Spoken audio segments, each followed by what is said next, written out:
नात्यांमधली मजा हरवून गेली आणि आपण इकडे तिकडे साधनांमध्ये मजा शोधायला लागलो. माझं सांगणं मी जास्त वेळ आपला घेत नाही, पण एक सांगतो की आयुष्य खूप सुंदर आहे. छोट्या छोट्या गोष्टींचा आनंद घ्या. आपल्या प्रत्येकात काहीतरी वेगळेपण आहे, ते वेगळेपण आपल्याला ओळखता आलं पाहिजे. छोट्या छोट्या, मगाशी कुणीतरी सांगितलं की संकटांना घाबरू नका. काय घाबरायचं संकटांना?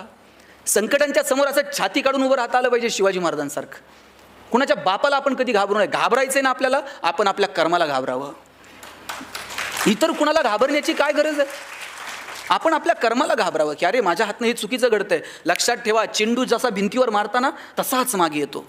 तुम्ही जे पेरणार आहात ते उगवणार आहे. गहू पेरून कधी ज्वारी उगवत नाही. तुम्ही जे कर्म करणार त्याची फळं तुम्हाला इथंच फेडायची आहेत. म्हणून घाबरावं तर कर्मांना घाबरावं.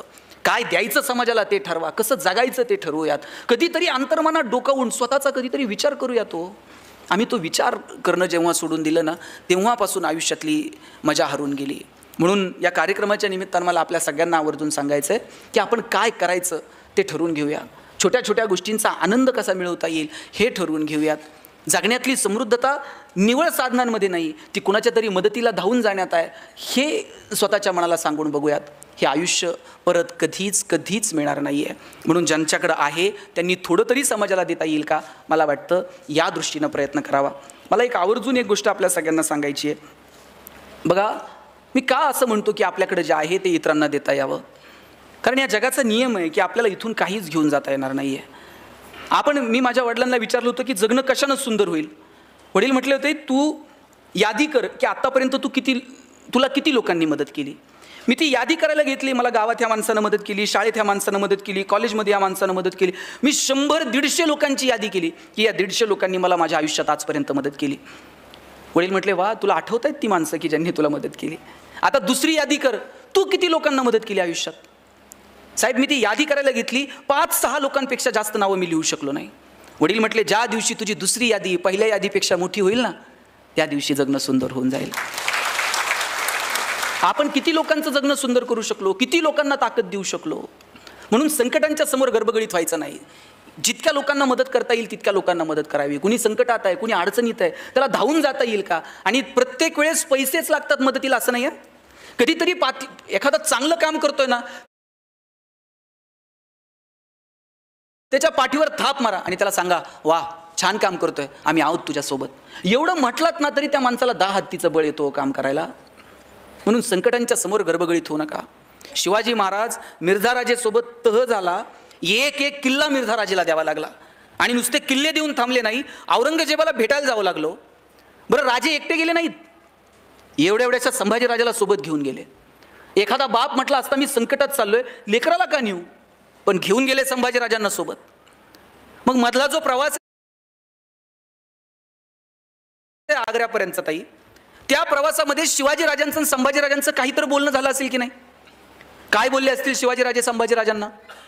स्विस बँकेत आपला अकाउंट आहे, पासवर्ड सांगतो. काय बोलले काय असतील?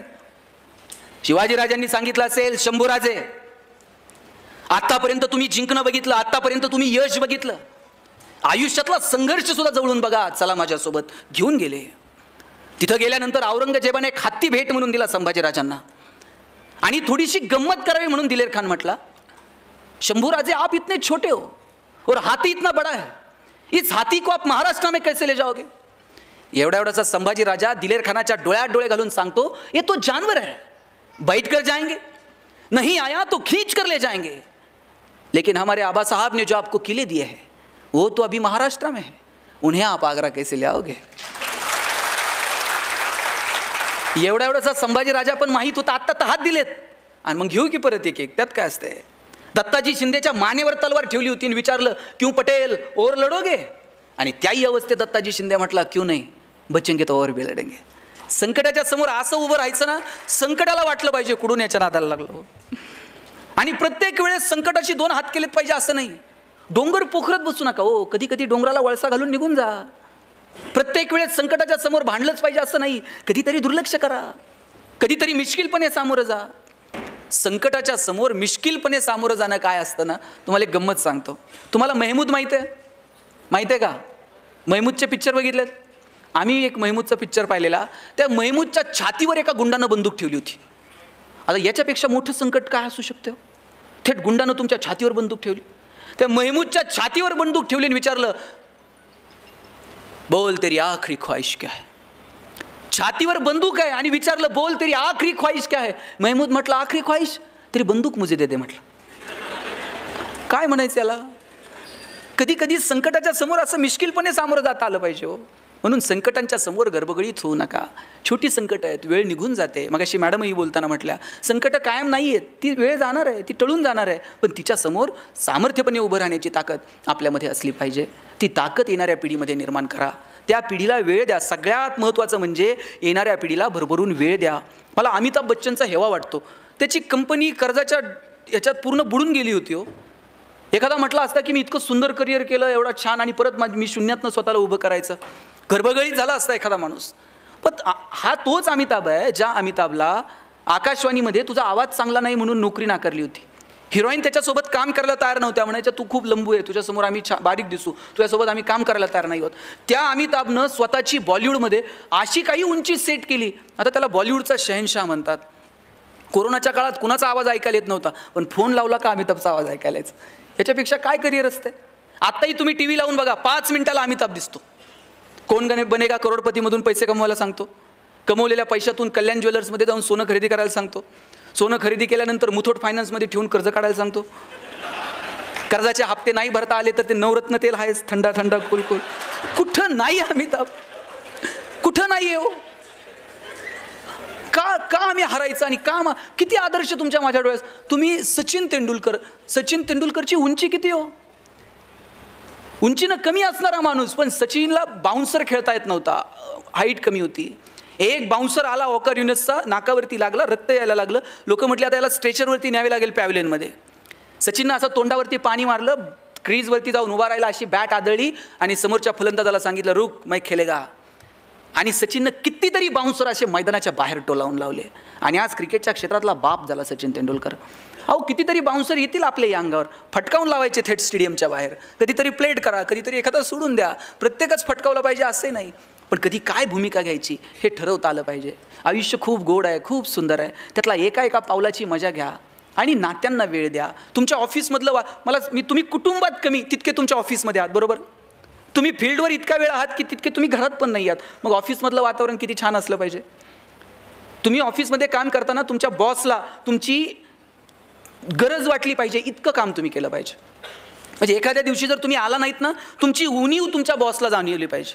असंच एका कंपनीत मी लेक्चर देत होतो आणि म्हटलं तुम्हाला तुमचं सेल्फ अप्रायझल जर करायचं आहे ना, तर तुमच्या बॉसला तुमची उणीव जाणवली पाहिजे. म्हणजे तुम्ही जर एखाद्या दिवशी रजेवर आहात, तुमच्या वरिष्ठ अधिकाऱ्याला वाटलं पाहिजे अरे आज ते नाही आहे त्याच्यामुळे ते जरा अडचण आली. तुमची उणीव जाणवली तर समजावं की आपण कामाचे आहोत. दुसऱ्या दिवशी एकानं ऑफिसच्या चाव्याच लपून ठेवल्या आणि ऑफिसला निघून गेलं. म्हटलं हे काय. म्हटलं उणीव जाणवली पाहिजे, दिवसभर फोन करताय म्हणले मला. हे असलं नाही हो. डिवोशननं काम केलं पाहिजे. आपल्याकडे ना स्ट्रेस मॅनेजमेंट नावाचा प्रकारच अस्तित्वात नाही. आपल्याकडे स्ट्रेस फक्त डायव्हर्ट करायचा, ह्या टेबलवरून त्या टेबलवर, त्या टेबलवरून त्या टेबलवर, वरतून आलं वसुली करा, त्यांनी लगेच खाली, ह्यांनी खाली. म्हणजे शेवटच्या माणसाला कळत नाही आता मी राग कुणावर काढू. ते घरी जाऊन बायकोला काहीतरी शिव्या देत आहे. बायकोला कळत नाही मी काय करू, ती पोराला लाटणं फेकून मारते.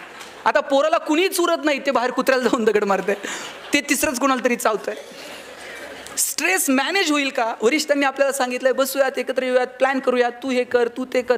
स्ट्रेस असं डायव्हर्ट करू नका. सगळ्यांनी एकत्र मिळून आपल्याला ह्या गोष्टीला सामोरं जायचं, त्याचं छान प्लॅन करा. प्लॅनिंग म्हणजे काय, थिंक बिफोर. तुम्ही जे पेरणार आहात ते उगवणार आहे. गहू पेरून कधी ज्वारी उगवत नाही. तुम्ही जे कर्म करणार त्याची फळं तुम्हाला इथंच फेडायची आहेत. म्हणून घाबरावं तर कर्मांना घाबरावं. काय द्यायचं समाजाला ते ठरवा, कसं जगायचं ते ठरवूयात. कधीतरी अंतर्मनात डोकावून स्वतःचा कधीतरी विचार करूया. आम्ही तो विचार करणं जेव्हा सोडून दिलं ना, तेव्हापासून आयुष्यातली मजा हरवून गेली. म्हणून या कार्यक्रमाच्या निमित्तानं मला आपल्या सगळ्यांना आवर्जून सांगायचं आहे की आपण काय करायचं ते ठरवून घेऊया. छोट्या छोट्या गोष्टींचा आनंद कसा मिळवता येईल हे ठरवून घेऊयात. जगण्यातली समृद्धता निवळ साधनांमध्ये नाही, ती कुणाच्या तरी मदतीला धावून जाण्यात आहे, हे स्वतःच्या मनाला सांगून बघूयात. हे आयुष्य परत कधीच मिळणार नाही आहे. म्हणून ज्यांच्याकडं आहे त्यांनी थोडं तरी समाजाला देता येईल का, मला वाटतं या दृष्टीनं प्रयत्न करावा. मला एक आवर्जून एक गोष्ट आपल्या सगळ्यांना सांगायची आहे. बघा, मी का असं म्हणतो की आपल्याकडे जे आहे ते इतरांना देता यावं? कारण या जगाचा नियम आहे की आपल्याला इथून काहीच घेऊन जाता येणार नाही आहे. मी माझ्या वडिलांना विचारलं होतं की जगणं कशानं सुंदर होईल. वडील म्हटले होते, तू यादी कर की आत्तापर्यंत तुला किती लोकांनी मदत केली. मी ती यादी करायला घेतली. मला गावात ह्या माणसानं मदत केली, शाळेत ह्या माणसानं मदत केली, कॉलेजमध्ये या माणसानं मदत केली. मी 100-150 लोकांची यादी केली की या 150 लोकांनी मला माझ्या आयुष्यात आजपर्यंत मदत केली. वडील म्हटले, वा, तुला आठवत आहेत ती माणसं की ज्यांनी तुला मदत केली. आता दुसरी यादी कर, तू किती लोकांना मदत केली आयुष्यात. साहेब, मी ती यादी करायला घेतली, 5-6 लोकांपेक्षा जास्त नावं मी लिहू शकलो नाही. वडील म्हटले, ज्या दिवशी तुझी दुसरी यादी पहिल्या यादीपेक्षा मोठी होईल ना, त्या दिवशी जगणं सुंदर होऊन जाईल. आपण किती लोकांचं जगणं सुंदर करू शकलो, किती लोकांना ताकद देऊ शकलो. म्हणून संकटांच्या समोर गडबडीत व्हायचं नाही. जितक्या लोकांना मदत करता येईल तितक्या लोकांना मदत करावी. कुणी संकटात आहे, कुणी अडचणीत आहे, त्याला धावून जाता येईल का. आणि प्रत्येक वेळेस पैसेच लागतात मदतीला असं नाही आहे. कधीतरी एखादं चांगलं काम करतोय ना, त्याच्या पाठीवर थाप मारा आणि त्याला सांगा, वा, छान काम करतोय, आम्ही आहोत तुझ्यासोबत. एवढं म्हटलात ना तरी त्या माणसाला 10 हत्तीचं बळ येतो काम करायला. म्हणून संकटांच्या समोर गडबडीत होऊ नका. शिवाजी महाराज मिर्झाराजेसोबत तह झाला, एक किल्ला मिर्झाराजेला द्यावा लागला. आणि नुसते किल्ले देऊन थांबले नाही, औरंगजेबाला भेटायला जावं लागलो. बरं, राजे एकटे गेले नाहीत, एवढ्याशा संभाजीराजाला सोबत घेऊन गेले. एखादा बाप म्हटला असता, मी संकटात चाललोय, लेकराला का नेऊ, पण घेऊन गेले संभाजीराजांना सोबत. मग मधला जो प्रवास आहे आग्र्यापर्यंतचा ताई, त्या प्रवासामध्ये शिवाजीराजांचं आणि संभाजीराजांचं काहीतरी बोलणं झालं असेल की नाही. काय बोलले असतील शिवाजीराजे संभाजीराजांना. स्विस बँकेत आपलं अकाउंट आहे, पासवर्ड सांगतो. काय बोलले काय असतील. शिवाजीराजांनी सांगितलं असेल, शंभूराजे, आतापर्यंत तुम्ही जिंकणं बघितलं, आतापर्यंत तुम्ही यश बघितलं, आयुष्यातला संघर्ष सुद्धा जवळून बघा, चला माझ्यासोबत. घेऊन गेले. तिथं गेल्यानंतर औरंगजेबाने एक हत्ती भेट म्हणून दिला संभाजीराजांना. आणि थोडीशी गंमत करावी म्हणून दिलेर खान म्हटला, शंभूराजे, आप इतने छोटे हो और हाथी इतना बड़ा है, इस हाथी को आप महाराष्ट्र में कैसे ले जाओगे. एवढासा संभाजी राजा दिलेर खानाच्या डोळ्यात डोळे घालून सांगतो, ये तो जानवर है, बैठ कर जाएंगे, नहीं आया तो खींच कर ले जाएंगे, लेकिन हमारे आबा साहब ने जो आपको किले दिए हैं वो तो अभी महाराष्ट्र में है, उन्हें आप आगरा कैसे ले आओगे.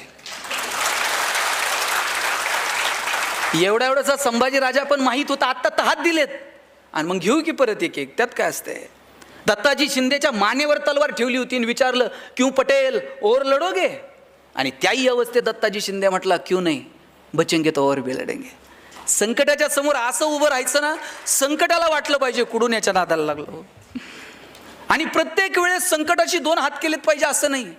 डोंगर पोखरत बसू नका हो, कधी कधी डोंगराला वळसा घालून निघून जा. प्रत्येक वेळेस संकटाच्या समोर भांडलंच पाहिजे असं नाही. कधीतरी दुर्लक्ष करा, कधीतरी मिश्किलपणे सामोरं जा. संकटाच्या समोर मिश्किलपणे सामोरं जाणं काय असतं ना, तुम्हाला एक गंमत सांगतो. तुम्हाला महमूद माहिती आहे का. महमूदचे पिक्चर बघितलेत. आम्ही एक महमूदचा पिक्चर पाहिलेला. त्या महमूदच्या छातीवर एका गुंडानं बंदूक ठेवली होती. आता याच्यापेक्षा मोठं संकट काय असू शकतं. थेट गुंडानं तुमच्या छातीवर बंदूक ठेवली. त्या महमूदच्या छातीवर बंदूक ठेवली आणि विचारलं, बोल तेरी आखरी ख्वाहिश क्या है. छातीवर बंदूक आहे आणि विचारलं, बोल तेरी आखरी ख्वाहिश क्या है. महमूद म्हटलं, आखरी ख्वाहिश तेरी बंदूक मुझे दे दे. म्हटलं, काय म्हणायचं याला. कधी कधी संकटाच्या समोर असं मिश्किलपणे सामोरं जाता आलं पाहिजे हो. म्हणून संकटांच्या समोर गडबडीत होऊ नका. छोटी संकट आहेत, वेळ निघून जाते. मगाशी मॅडमही बोलताना म्हटल्या, संकट कायम नाही आहेत, ती वेळ जाणार आहे, ती टळून जाणार आहे, पण तिच्या समोर सामर्थ्यपणे उभं राहण्याची ताकद आपल्यामध्ये असली पाहिजे. आपण किती लोकांचं जगणं सुंदर करू शकलो, किती लोकांना ताकद देऊ शकलो. म्हणून संकटांच्या समोर गडबडीत व्हायचं नाही. जितक्या लोकांना मदत करता येईल तितक्या लोकांना मदत करावी. कुणी संकटात आहे, कुणी अडचणीत आहे, त्याला धावून जाता येईल का. आणि प्रत्येक वेळेस पैसेच लागतात मदतीला असं नाही आहे. कधीतरी एखादं चांगलं काम करतोय ना, त्याच्या पाठीवर थाप मारा आणि त्याला सांगा, वा, छान काम करतोय, आम्ही आहोत तुझ्यासोबत. एवढं म्हटलात ना तरी त्या माणसाला 10 हत्तीचं बळ येतो काम करायला. म्हणून संकटांच्या समोर गडबडीत होऊ नका. शिवाजी महाराज मिर्झाराजेसोबत तह झाला, एक किल्ला मिर्झाराजेला द्यावा लागला. आणि नुसते किल्ले देऊन थांबले नाही, औरंगजेबाला भेटायला जावं लागलो. बरं, राजे एकटे गेले नाहीत, एवढ्याशा संभाजीराजाला सोबत घेऊन गेले. एखादा बाप म्हटला असता मी संकटात चाललोय, लेकराला का नेऊ, पण घेऊन गेले संभाजीराजांना सोबत. मग मधला जो प्रवास पर्यंतचा ताई, त्या प्रवासामध्ये शिवाजीराजांचं आणि संभाजीराजांचं काहीतरी बोलणं झालं असेल की नाही? काय बोलले असतील शिवाजीराजे संभाजीराजांना? स्विस बँकेत आपला अकाउंट आहे, पासवर्ड सांगतो, काय बोलले काय असतील? शिवाजीराजांनी सांगितलं असेल, शंभूराजे आतापर्यंत तुम्ही जिंकणं बघितलं, आतापर्यंत तुम्ही यश बघितलं, आयुष्यातला संघर्ष सुद्धा जवळून बघा, चला माझ्यासोबत. घेऊन गेले. तिथं गेल्यानंतर औरंगजेबाने एक हत्ती भेट म्हणून दिला संभाजीराजांना, आणि थोडीशी गंमत करावी म्हणून दिलेर खान म्हटला, शंभूराजे आप इतने छोटे हो और हाथी इतना बड़ा है, इस हाथी को आप महाराष्ट्र में कैसे ले जाओगे? एवढासा संभाजी राजा दिलेर खानाच्या डोळ्यात डोळे घालून सांगतो, ये तो जानवर है, बैठ कर जाएंगे, नहीं आया तो खींच कर ले जाएंगे, लेकिन हमारे आबा साहब ने जो आपको किले दिए हैं वो तो अभी महाराष्ट्र में है, उन्हें आप आगरा कैसे ले आओगे? एवढासा संभाजी राजा पण माहित होता, आत्ता तहात दिलेत आणि मग घेऊ की परत एक एक, त्यात काय असते? दत्ताजी शिंदेच्या मानेवर तलवार ठेवली होती आणि विचारलं, क्यों पटेल और लढोगे? आणि त्याही अवस्थेत दत्ताजी शिंदे म्हटला, क्यों नाही, बचेंगे तो और भी लढेंगे. संकटाच्या समोर असं उभं राहायचं ना, संकटाला वाटलं पाहिजे कुठून याच्या नादाला लागलो. आणि प्रत्येक वेळेस संकटाची दोन हात केलेत पाहिजे असं नाही. डोंगर पोखरत बसू नका हो, कधी कधी डोंगराला वळसा घालून निघून जा. प्रत्येक वेळेस संकटाच्या समोर भांडलंच पाहिजे असं नाही, कधीतरी दुर्लक्ष करा, कधीतरी मिश्किलपणे सामोरं जा. संकटाच्या समोर मिश्किलपणे सामोरं जाणं काय असतं ना, तुम्हाला एक गंमत सांगतो. तुम्हाला महमूद माहिती आहे का? महमूदचे पिक्चर बघितलेत? आम्ही एक महमूदचा पिक्चर पाहिलेला, त्या महमूदच्या छातीवर एका गुंडानं बंदूक ठेवली होती. आता याच्यापेक्षा मोठं संकट काय असू शकतं? थेट गुंडानं तुमच्या छातीवर बंदूक ठेवली. त्या महमूदच्या छातीवर बंदूक ठेवली आणि विचारलं, बोल तेरी आखरी ख्वाहिश क्या है? छातीवर बंदूक आहे आणि विचारलं, बोल तेरी आखरी ख्वाहिश क्या है? महमूद म्हटलं, आखरी ख्वाहिश तेरी बंदूक मुझे दे दे म्हटलं. काय म्हणायचं याला? कधी कधी संकटाच्या समोर असं मिश्किलपणे सामोरं जाता आलं पाहिजे हो. म्हणून संकटांच्या समोर गडबडीत होऊ नका. छोटी संकट आहेत, वेळ निघून जाते. मगाशी मॅडमही बोलताना म्हटल्या, संकट कायम नाही आहेत, ती वेळ जाणार आहे, ती टळून जाणार आहे, पण तिच्या समोर सामर्थ्यपणे उभं राहण्याची ताकद आपल्यामध्ये असली पाहिजे. ती ताकद येणाऱ्या पिढीमध्ये निर्माण करा. त्या पिढीला वेळ द्या. सगळ्यात महत्त्वाचं म्हणजे येणाऱ्या पिढीला भरभरून वेळ द्या. मला अमिताभ बच्चनचा हेवा वाटतो. त्याची कंपनी कर्जाच्या याच्यात पूर्ण बुडून गेली होती हो. एखादा म्हटला असता की मी इतकं सुंदर करिअर केलं, एवढा छान, आणि परत मी शून्यातनं स्वतःला उभं करायचं, गर्भगळीत झाला असता एखादा माणूस. पण हा तोच अमिताभ आहे ज्या अमिताभला आकाशवाणीमध्ये तुझा आवाज चांगला नाही म्हणून नोकरी नाकारली होती.